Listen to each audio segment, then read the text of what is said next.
Salut les copains, et voici une nouvelle vidéo.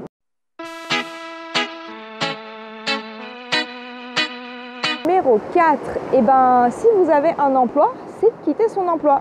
Moi personnellement j'étais en CDI, j'avais prévu de faire un abandon de poste puisque démission égale pas de chômage. Le but pour moi c'était de rentrer et de pouvoir toucher le chômage.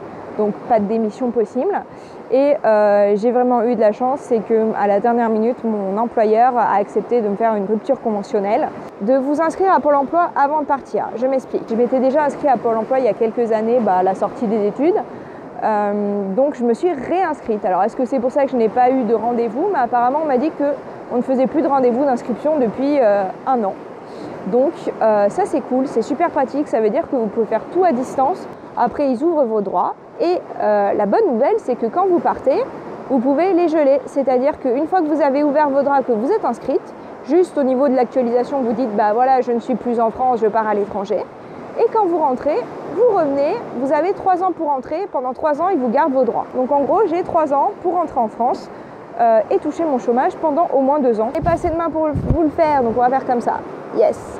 Étape numéro 6, tout ce qui est check-up médical. Et moi, j'ai préféré aller faire le tour de tous les médecins, de tous les spécialistes avant de partir pour être sûr que tout va bien. Ophtalmo parce que j'ai des lunettes, mon gynéco, dermato aussi. Et pourtant, la dermato, ça faisait peut-être 15 ans que j'y étais pas allée, mais je me suis dit que comme j'allais rester au soleil et que j'ai une peau blanche et assez fragile, j'ai testé le bilan de santé de la Sécu. Ça dure à peu près 2 heures, 2 heures et demie. Ils vous font des prises de sang, des tests d'urine, un électrocardiogramme.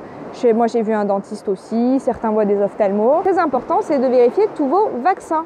Pour les vaccins, en fait, on a surtout fait des vaccins qui étaient recommandés pour tous les pays d'Asie du Sud-Est, parce qu'on aimerait bien aller en Asie du Sud-Est.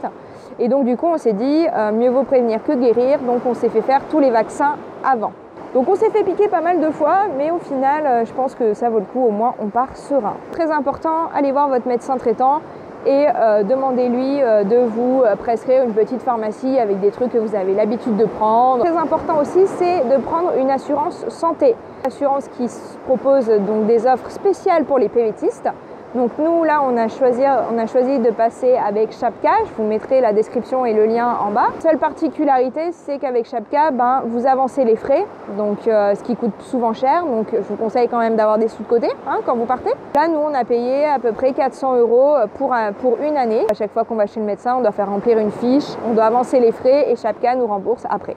Voilà, bon, écoutez, on va tester, j'espère et je touche du bois qu'on n'aura pas de problème et qu'on n'aura pas utilisé cette assurance. Mais bon, il faut toujours avoir une assurance, ça c'est hyper important, ne négligez pas ça. Là, au niveau santé, c'est top, on est prêt. Étape 8, petit truc auquel on a pensé nous, mais un peu tard parce que ça prend maintenant super du temps, c'est d'avoir le permis international.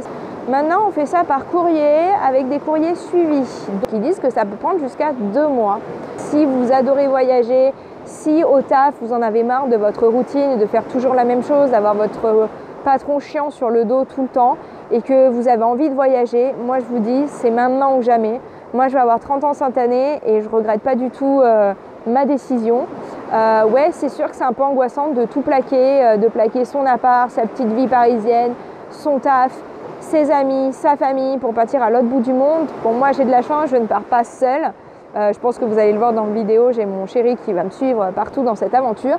Mais je pense que c'est une aventure d'une vie et moi qui ai toujours voulu faire ça, j'ai vraiment hâte de le faire. Je suis un petit peu anxieuse aussi parce que ça va faire bizarre de partir, de quitter tout le monde, de quitter la famille surtout. Mais bon, j'espère que ça va bien se passer. J'espère que je ne vais pas rentrer dans 2 mois en pleurant, que je ne trouve pas de travail, que je ne m'habitue pas du tout à la vie là-bas, etc. J'espère que je vais rentrer dans 1 an et que je pourrai tous vous retrouver dans 1 an. Écoutez, c'est la fin de cette vidéo les copains. J'espère que vous avez appris plein de choses. Et maintenant, je vous dis à tout bientôt pour une prochaine vidéo. Salut!